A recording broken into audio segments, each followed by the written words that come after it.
Come in. Welcome. I'm E.G. Marshall.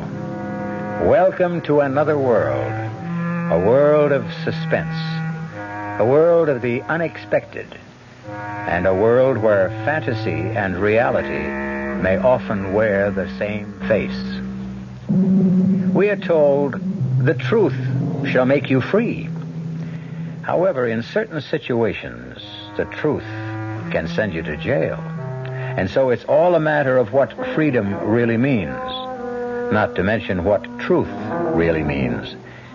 For Eleanor Hartley, this is no philosophical, theological, or intellectual exercise.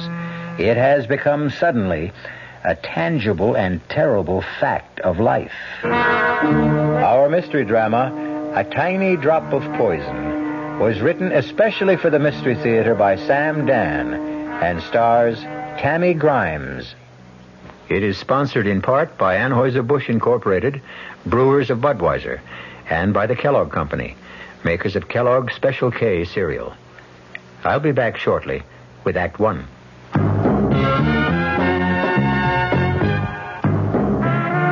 You don't see many people putting salt in their beer nowadays. Not that there's anything wrong with salt on radishes or French fries, but man, not in the king of beers. Truth is, the only thing salt can do for Budweiser is make it salty.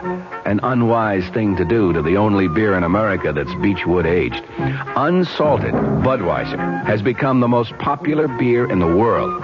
And that's because in brewing Bud, the Budweiser brewmaster goes all the way for a taste, a smoothness, a drinkability you'll find in no other beer at any price.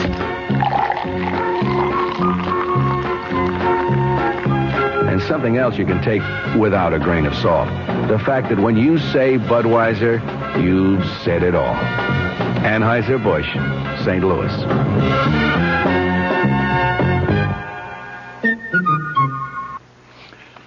Dreaming about becoming richer? Why not wake up richer every day?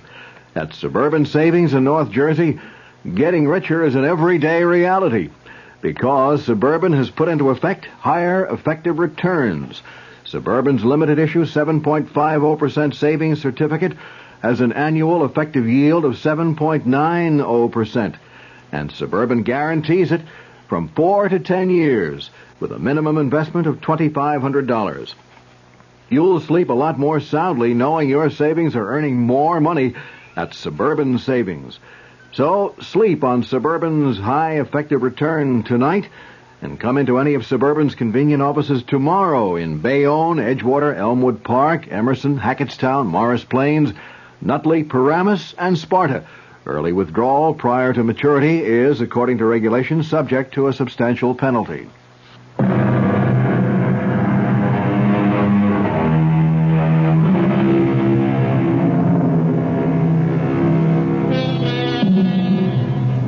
There's simply no way of knowing.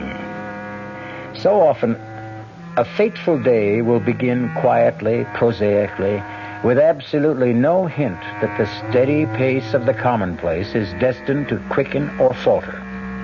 With no intimation that today a die will irrevocably be cast, and henceforward our lives will change forever. Or even cease to exist. A day like this has dawned for Eleanor Hartley, but she doesn't know it yet. Eleanor Hartley, at 32, she has it all. Looks, brains, personality, and a mission in life that seems certain of fulfillment. And on this day, this particular day, Eleanor Hartley is in a recording studio making a very important statement. The principal issue, the primary issue, the overriding, indeed the only issue, is morality. Do you or do you not? Can you or can you not trust your elected representatives? Okay, Eleanor, thanks. We got it. But I haven't finished. That's all we need. Tom, I intend to run my own campaign. Absolutely. Maury, don't edit any of this stuff now. Grab a portable rig and come on with us. We're going to the Madison Beach Club. Just a minute. I have no intention of going to the... You know, we didn't even drink our coffee. Why don't we just relax for a couple of minutes? Mr. Caldwell, I think it's time we reached an understanding. I thought we understood each other all along. You want some sugar? I agreed to run for Congress because a group of concerned citizens asked me. Well, they did. And I thought it would be that simple. Why do I have to go to the Madison Beach Club? You want to talk to people? That's where thousands of them are. Also, you look great in a bikini. I think that's dishonest. Why? It's your very own body. Is it your fault that it's more attractive than your opponent's, who happens to be a bald, paunchy old party hack? Oh, why can't politics be simple? You know, it's been such a morning. Didn't even get a chance to see the papers. Oh, look, right here. Right here on page 1. This is what the game is all about. What? Look, we got some more results from the surveys. You have gone up 7 points in the last week. That's not very much. Are you kidding? An unknown running against Big Jim Parkhurst, an entrenched incumbent? The way you're gathering momentum, we are in. Look, Eleanor, I have to know something. What? Big Jim is going to take you seriously from now on. I should hope so. Things may get rough. I'm not afraid. You don't know what rough is. You don't know how Parkhurst's people will probe and pry and dig. So, if there's anything in your past, anything at all... What are you trying to say? By now, Parkhurst has unleashed the hounds. They'll examine your life from the day you were born. I have nothing to hide. Good. That is... Yeah? No. No one would ever come up with anything to embarrass me. The year you were 22? What about that year? Eleanor, we can't account for it. What are you talking about? Well, we've checked you through school. We've checked you through college. You mean you've actually investigated me? Of course. When you were 23, you married Ted, and the past 5 years have been an open book. But that whole year, while you were 22... Yes. Well, like so many kids who get out of college, I was at loose ends. Didn't know what I wanted. So, I just took off. I traveled around the country. I was just trying to find myself. And I did. And that's all there was to it. Okay. Come on, finish your coffee. We're off. Hey, what? Look at that. Oh. No, it's just nothing. It's just an article here. Which article? It's got nothing to do with politics. I just happen to know this guy. Who? Oh, some guy. He was killed about 5 years ago. Murdered one night. Nobody knew why or by whom. Well, this sure throws a new light on the case. Turns out he was a foreign agent. Who'd ever thought that Paul Grover could turn out to be a foreign agent? What did you say his name was? Grover, Paul Grover. Why, did you know him? Grover. No, I never knew anyone. Go figure some people. Tom? Something the matter? I didn't feel good. Got a headache. Maybe I better go home. I'll rest for a while. Eleanor, what's the matter? I told you I have a headache. Okay. It's a woman's privilege.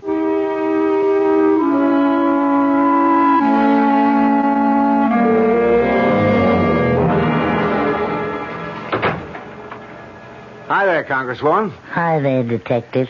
Get any votes today? A few. You catch any crooks? No. I'm on a whole new thing. Sherlock Ted Hartley, that's me. I draw all the weird ones. This was a guy named Paul Grover. Grover? How do you like this? He was murdered 5 years ago, buried and forgotten. Now it's suddenly wide open again. You know why? Tom showed it to me in the morning paper. He was a spy. Which means we have to find out who killed him. Wasn't it always important to find out? Well, now more than ever. The information we have now is that he was ready to come over to our side and spill what he knew. But, isn't this out of your, The Federals asked us to cooperate. So the old man called me in and said, Ted, go get him. Oh. I'm a victim of my own reputation. So now I have to lone wolf around and try to sniff out a case that's 5 years old. Let's eat in tonight. Okay. It's a rare night I have you all to myself. Maybe I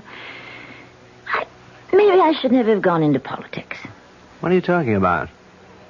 Here you are, a cop's wife. You're more than just a cop. And you're more than just a wife. It's one of those crazy things. You're going to go to Congress. I have to be elected first. Oh, baby, you're home free. My career took off the day I married you. Oh, come on, Ted. No, I was always a good detective, but in the last 5 years, you'd be surprised how many ideas I got from you. You really taught me how to think. What do the police know about the murder? Well, just about zero. They figured Grover stopped for a hitchhiker because when he left his office to drive home, he was alone. They found his car at the side of the road, and he was about 30 feet away, stabbed to death. Funny guy. Lived all alone, no friends, just people who knew him casually. Well, after all this time, how can you expect to find the killer? Oh, I'll find the killer, whoever he is.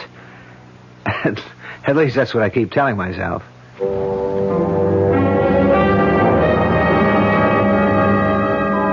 I looked at Ted. If he's determined to get the killer of Paul Grover, eventually he will. And I don't know what to do. Should I tell him now? Suppose I did. What would he do about it? But why? Why should I tell him? He can never find out. For all his skill, experience, instinct, he could never find out. No one could find out. It all happened 5 years ago. When I was someone else, drifting about in another world. How could anyone ever link me to Paul Grover? There were no clues. No one ever saw us together. No one saw it happen. No one.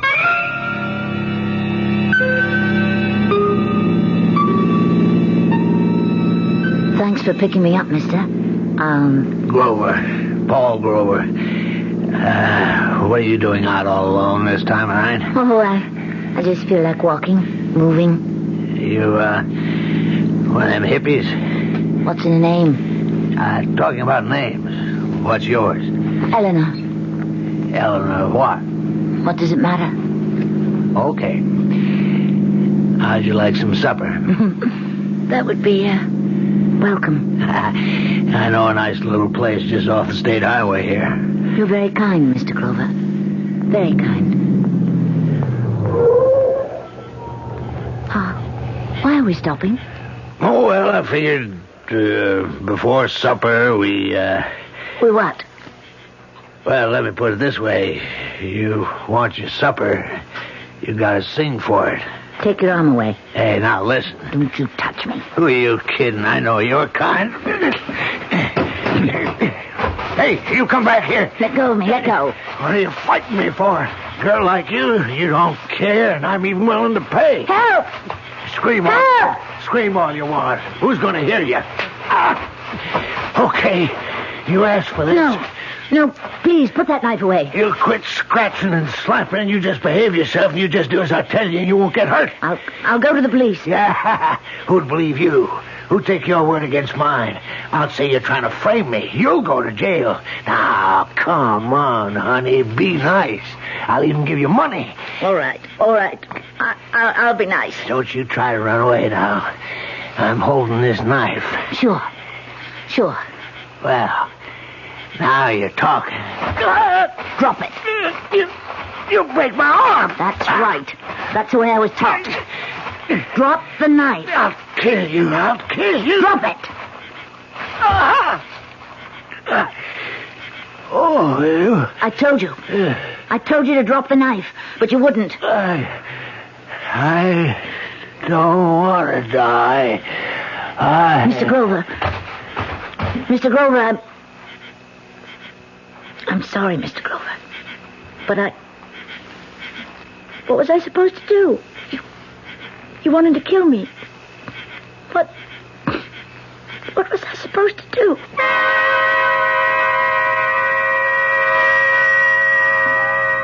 He was dead. The knife somehow had been turned against his own body. I just stood there. I remember now. I wondered why I didn't panic. But I was cool. I made sure to leave nothing behind me. Not in the car. Not anywhere around. There was no blood on my clothes. And so, I just walked away. I walked away into the night. And no one saw me. No one had seen me get into his car. No one saw me kill him. No one saw me leave. Nowhere does any shred or scrap of evidence exist to link Eleanor Daly. Now, Eleanor Hartley to Paul Grover. Well, she certainly told it the way it was. But is it true that there are really no clues? Perhaps there are no fingerprints or bloodstains, but how about other clues? Stronger clues. The clues that exist in the mind, the heart, the conscience. We may find a few of those when I return shortly with Act Two. Great taste in the morning. Kellogg's has that wholesome taste to get you up and grinning. This is Jerry Coffer for Kellogg's Special K.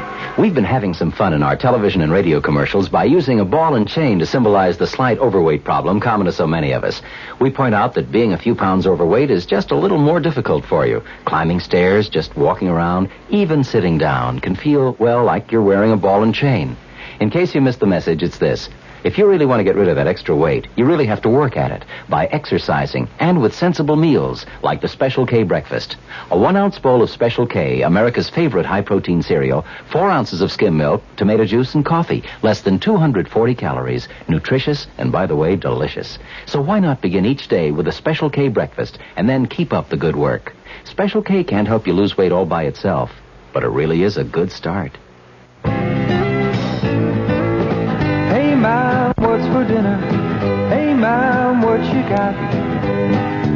What's for dinner? Your ShopRite is featuring ShopRite or Shenandoah brand Grade A Rock Cornish hens. A real family treat at just 47 cents a pound. What's for breakfast? Listen to these ShopRite values. ShopRite Grade A large eggs, 59 cents a dozen. ShopRite sliced bacon, 1 pound package, 79 cents. ShopRite Grade AA butter, 1 pound brick, 69 cents. Crown Top white bread, 22-ounce loaves, 3 for $1. Save on every meal at ShopRite. She loves her family. She wants the best. She does all that she can do. She lets ShopRite do the rest. Hey, Ma, what's for dinner? ShopRite has the answer. The Talk of New York, WOR, your mystery theater station.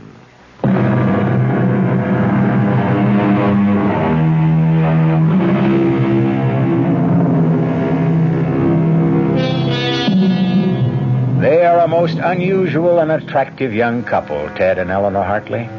Ted is a brilliant detective on the city police force. Eleanor is so bright and sincere and articulate that a citizens committee has asked her to run for Congress. Eleanor is busy with her campaign. Ted is busy trying to track down a murderer. This sounds like two different stories, but actually, it's really one story, because the killer Tom is looking for happens to be Eleanor. No, don't. Let me go. I'll kill you, Mr. Grover. Kill you. Eleanor, darling. You... Eleanor, darling, wake up. What? Oh. I must have had a nightmare. You were muttering and mumbling the craziest things. I think it's just... I've been working too hard. Darling, you don't have to put so much into it. There are lots of people working for you. I want to be elected, Ted. I feel I could do so much good. Sure. I feel I owe something. You owe something? What? I feel I have a debt. I have to make up for something. What? Oh, well, once I did someone an injury. Who? It was a long time ago. Yeah, but if it bothers you... This person had it coming. Then forget it. It's not that easy. Want to talk about it? No. Part of our bargain, remember? We'd never press each other for details about what happened before we met each other. Well, I'd say overall it's a good bargain, but... Tell me, did I bother you with this Grover case? Bother me? Yeah, your nightmare. You were mumbling, but You don't want to talk about it? No, I'll talk about it if you want. I remember reading. It was such a messy murder. I have to find the killer, no matter how long it takes.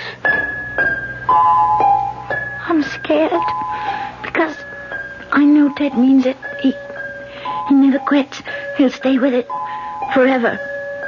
I don't know what to do. But how can I tell him? How can I confess? It was self-defense, but it'll be the end.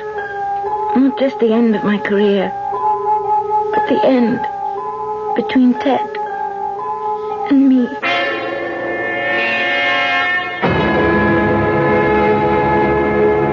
For my part, I offer you a dedication to the truth. I will follow the truth, wherever it may lead. I will seek the truth, whomever it may hurt. What we need in our lives today, at every level, is the truth. The truth. Unvarnished, stark, simple. Thank you. Come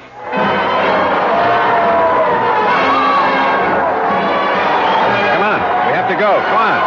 How did it sound, Tom? We'll sneak down the back stairs. You're due on the south side in 15 minutes.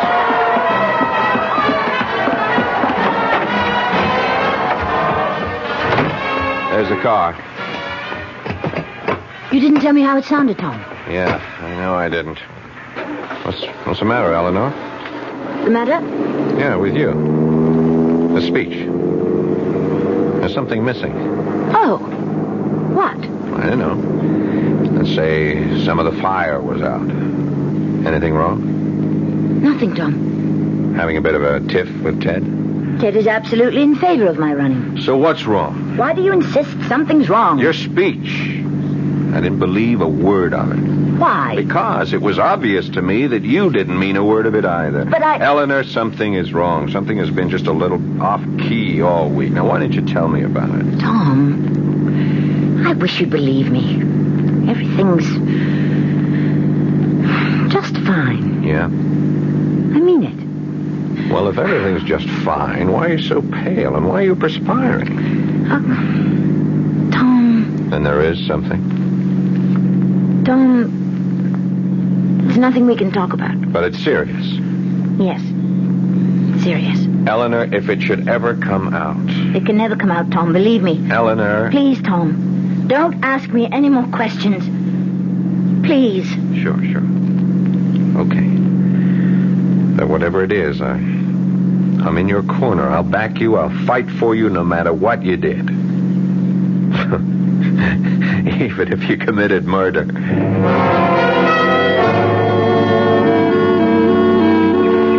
I can't believe we have a free afternoon. Not Ted. You've been busier than I have. Well, that's true. I'm the one who's been doing the neglecting. Guilty. I even got you out here on false pretenses. I'm working. Working? Mm-hmm. I said, let's park the car and go for a little walk in the country, but right here is the site. What site? The site of the murder. The Paul Grover murder.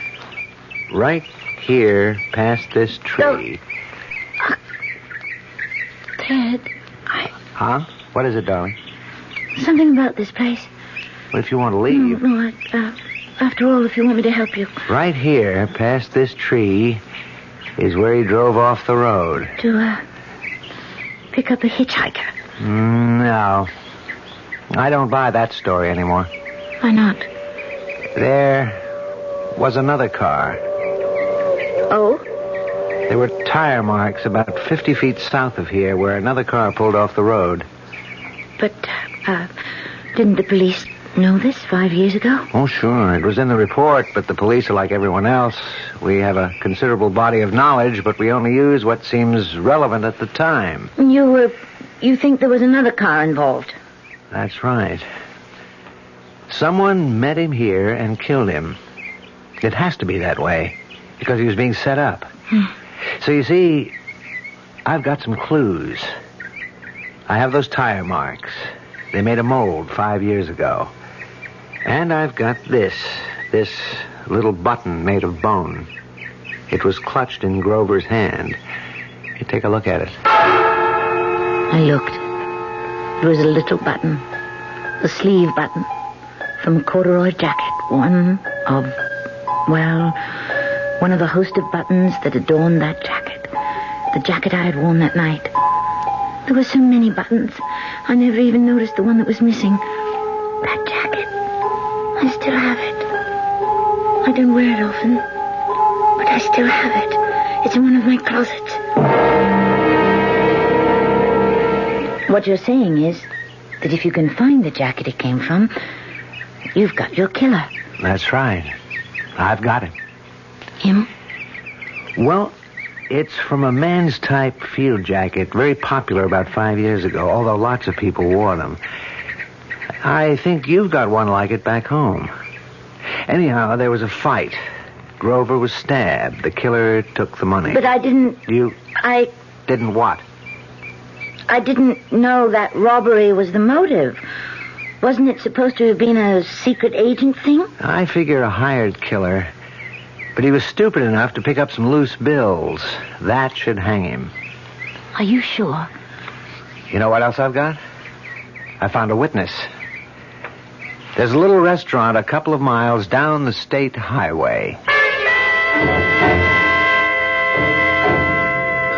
Certainly, I don't mind telling you the story again. There was this young man who came in here that night. How can you remember so far back? Oh, Mr. Grover was a steady customer, was a good customer, so I remember what happened the night he died. Yes, he was a good customer, but he put ketchup on everything. Anyway, on that night, this young fellow, he comes in, he's wearing a corduroy jacket and denim pants. Why did you notice him? Well, you see, he ordered a steak, and then he pays with a $10 bill, and there's blood on the bill. Blood? Yeah, so I says to him, this looks like blood. He says, does it? And I says, how did blood get on this bill? And he says, maybe it's blood money. He takes his change, gives me $1 tip, and leaves. Why didn't you tell this to the police? They never asked.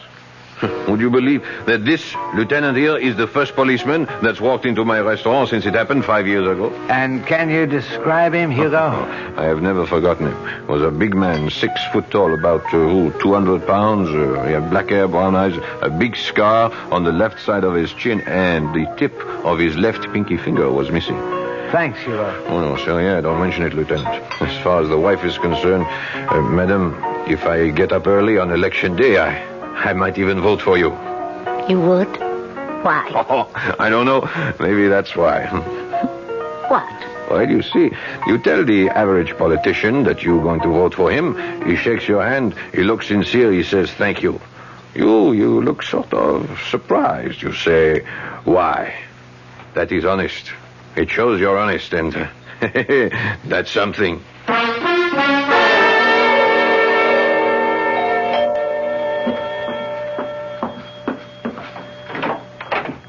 Hi, Eleanor. Come in, Tom. Got here as soon as I could.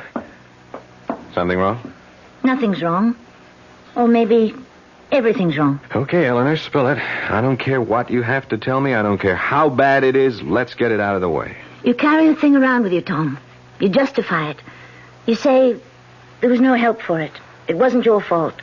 Why should you pay for it? But it doesn't let you alone. Whether you admit it or not, it keeps building inside of you, and you feel you just have to tell someone. I understand. Everyone has his own little secret. This isn't a little secret, Tom. Funny, isn't it? Of all the people I know, I feel I can only tell you. What about Ted? No, I can't tell Ted. Does it concern another man? Yes, but not the way you might think. Okay. We had to come to this point, you and I, Eleanor, because, well, we're going places together. I know. Eleanor, 10, 15 years from now, you could become president of the United States. Oh, Tom. Oh, Tom. Thank you. Oh, I needed a laugh. Why are you laughing? Sooner or later, we'll have a woman president. Why not you? Dream on, Tom Caldwell. Dream on. For all of them, it began with a dream. So ask yourself, why not you? You'll be 40ish, even more beautiful than you are now. Wiser, more experienced. Now, what could hold you back? Oh. Excuse me. Hello? Darling, Ted, where are you? at police headquarters. I won't be home until late. Can't it wait? No, I have to do it now because I just brought in my prisoner. Who? The killer. You know, the guy that murdered Paul Grover. The man who murdered Grover? Can you be sure? Yeah, I'm sure. We got him cold.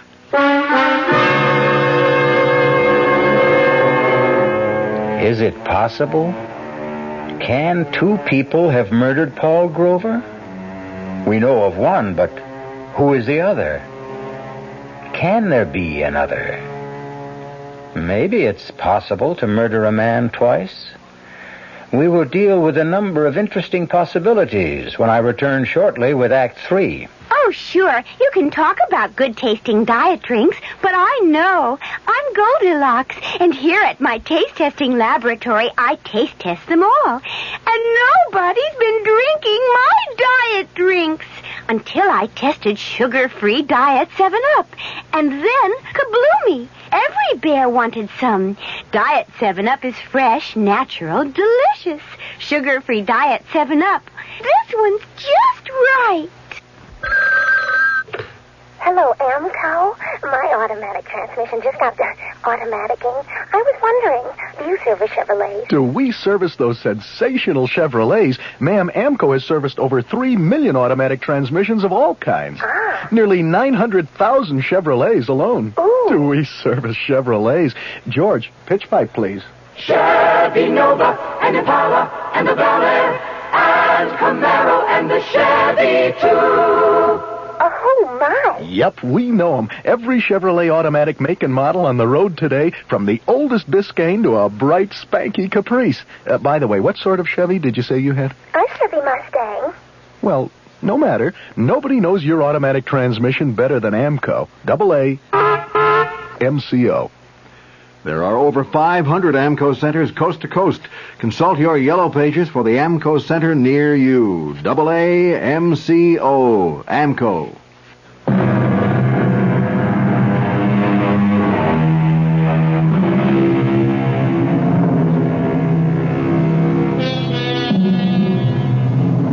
Although once is usually par for the course, it does appear that some people can be murdered twice. 5 years ago, Eleanor Hartley was forced to kill a man in self-defense. And now it develops that the police have evidence against another killer. And Eleanor Hartley, whose horizons are unlimited, now has to make a crucial decision. Everything all right with Ted? Yes. Just fine. They got the killer. Killer? The one who murdered that, Paul Grover. Oh, that's great. Well, Ted is really a great detective. Who's the suspect? I didn't ask. It'll probably be in the news. Okay, Eleanor, I'm waiting. Tom, I don't want to lose everything. Why should I lose everything? You won't lose anything. Don't say that. Is it that bad? Yes. Well, it'll have to come out. No, it won't. Eleanor, Big Jim is out to get you. He'll stop at nothing. Whatever it is, believe me, sooner or later, he'll uncover. No, he can't. No one can. Only I know. Eleanor, there is no way out except the truth. You're wrong, Tom. There's another way out. And it turned up for me tonight. So, the problem is solved. It's settled. It no longer exists. Eleanor, No, Tom. I've pulled myself together. I realize the stakes I'm playing for. It simply will not bother me anymore. You say that so easily. It's a matter of alternatives. What will be best for everyone in the long run? Well, I don't know what it is, but I sure hope you can live with it. I've lived with it for 5 years. I can live with it forever. I'll have to.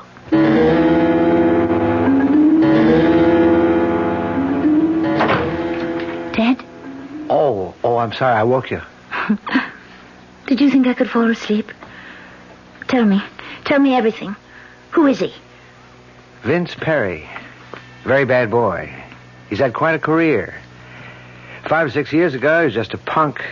Now he was on his way to being number one in narcotics in this town. But, you've got him for murder. How did you? Well, after all, 5 years ago, the police couldn't get anywhere. Well, I had one break. That little restaurant. I guess the detectives never went there last time. It is an out-of-the-way place, but... But why didn't Hugo come forward? Hugo represents a large group of people. Guys like Hugo simply don't volunteer. But all Hugo gave you was the description. It was enough. It told me it was Vince Perry. But the description, is it enough? 2 other things put him on the scene. The tire marks. They're a very special Italian tire. I checked back. I found out that Vince Perry had come into some money, bought an imported custom Italian car. Oh. And the button. I made the rounds of clothing stores all around his neighborhood. Mm-hmm. Found out where he bought most of his clothes. Guy checked back through his records, and sure enough, Vince had bought a corduroy jacket with that type of button. Will all that be enough? The description, the button, the cast the cops took of the tires 5 years ago. Plus, well, I shouldn't say that. What? Plus the fact he looks like a killer. Has a bad reputation. Well, we don't have to worry about him anymore. Why did you say that? Who was worrying about him? Well, I'm sorry. Did I say something wrong? No, let me just swallow this. Hey, wait a minute. What's with the pills? I need something to help me sleep. But you never took pills before. I've never been under this kind of pressure before. Well, why should you be under pressure? You don't understand politics. I thought the idea was just for you to get up and tell the truth. It's more complicated. Because you make it more complicated. Well, you don't know what a strain We're fighting. Hurst himself. Do I have to meet him? He's really a very nice guy. He's a thief. Oh, and this morning I've arranged for you to visit Vince Perry. Vince Perry? Yeah, in his cell. Why would I... Calm down. How could you even suggest... Look at it this way. You have to do me a favor because I have to do Charlie Colligan a favor. Who's Charlie Colligan? Who? Your worthy opponent, Big Jim Parkhurst himself. Do I have to meet him? He's really a very nice guy. He's a thief. Oh, and this morning I've arranged for you to visit Vince Perry. Vince Perry? Yeah, in his cell. Why would I... Calm down. How could you even suggest... Look at it this way.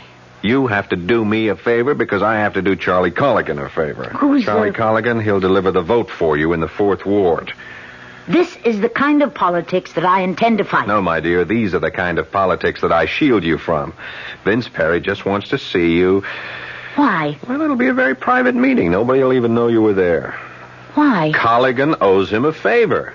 Do you mean to tell me that if I refuse to see this gangster, I can lose the 4th Ward? It's not that simple, that open and shut. But elections have been lost by 1 vote. Well, let's get it over with.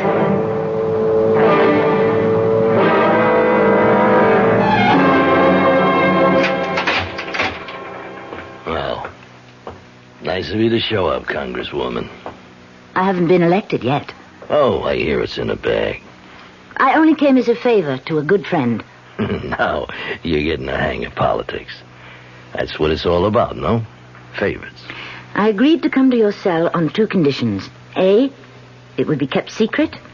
B, I would do nothing that's foreign to my principles. Okay. Let's find out what your principles are. Let's see if you want to start out by doing the right thing. What do you know about the right thing? I know this. The right thing would be for you to confess to the murder of Paul Grover. What did you say? Come on, you know what I said. You know why I said it? You killed Paul Grover. I seen you do it. That's a lie. Here's the way it was. Now I get the contract to knock him off. I followed him in my car. I figured I'd bag him after he came out of that restaurant. But first he stops and picks you up.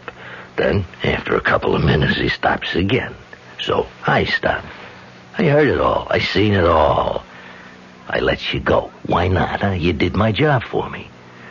I never forgot what you looked like. You can't prove a word of it.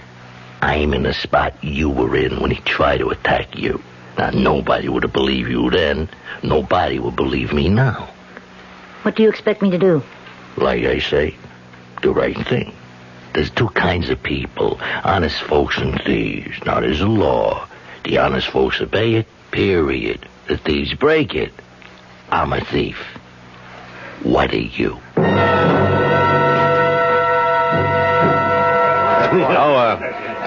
Eleanor, I don't think you two have ever met. I'd like to present you to your opponent, Congressman Jim Parkhurst. How do you do? Well, so you're Eleanor Hartley.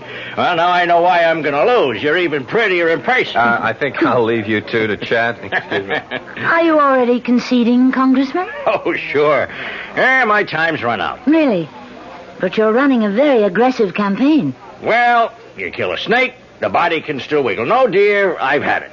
The voters are wise to me. You know, I always thought you were an ogre, and you are, but a very charming ogre.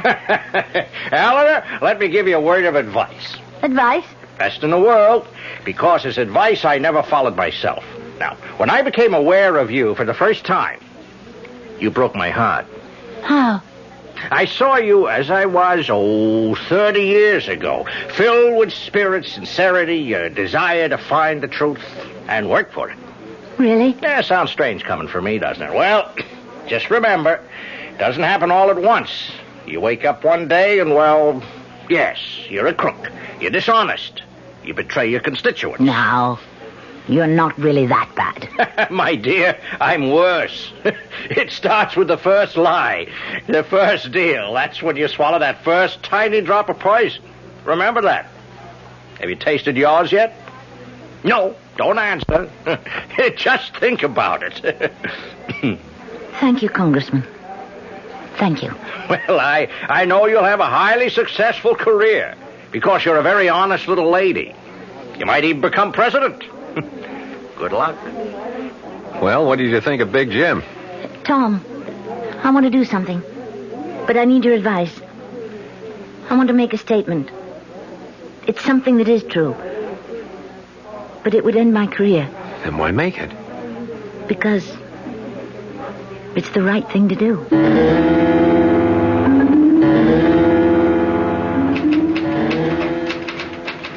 Ted, what are you typing? How was the big luncheon? Oh, the usual. What are you typing? Here, want to read it? To Chief of Detectives, dear Inspector Summerfield, please accept my resignation from the police force. Ted, what's this? Oh, I don't know. I just don't want to be a cop any longer. Why? Why? Well, look, you'll be going to Washington. But I thought we... Why do I have to be a cop all my life? Why can't I try something else? Because, Ted, for you there is nothing else. Look, let it go. Ted, I love you. I love you, too. What do you want me to do? About what? You know. How long have you known? How long have I known what? When did you first find out that I killed Paul Grover? The first night I got the assignment. You told me about it in your sleep. You were having a nightmare, but you told me. And every night since then, in your sleep, you kept telling me. The button's missing from your jacket in the closet. Why didn't you arrest me? How could I? Why should I? Besides, this is the perfect setup for Vince Perry. He's a rat. We're better off without him. Yes. And Paul Grover would have been killed by him an hour later. Why should your life be ruined? It's better this way. We need you more than Vince Perry. And it was self-defense anyhow. Then why do you want to resign from the force? Because I just made my first deal. I've taken the first drop of poison. Someone else said that to me earlier. I'll stop now before I become the kind of cop I have no use for. Hey, what are you doing? You can't resign, Ted. You're going to make an arrest. No, I won't. I can't. You can. You must. I've taken the first drop, too. And I can't live with it either. Please, Ted. But it'll be the end. No, Ted. It won't. You'll see. It'll be the beginning.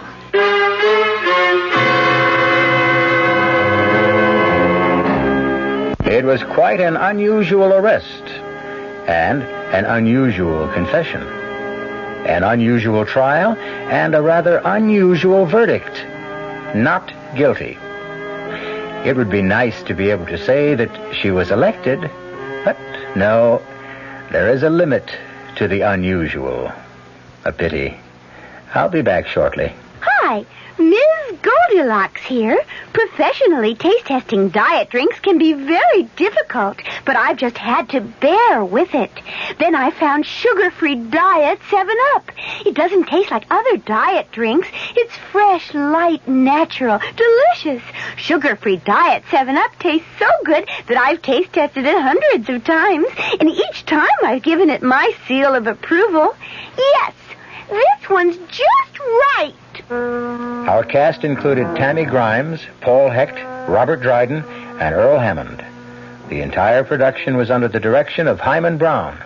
Radio Mystery Theater was sponsored in part by new sugar-free Diet 7-Up.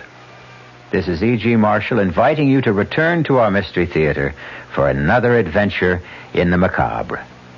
Until next time, pleasant dreams.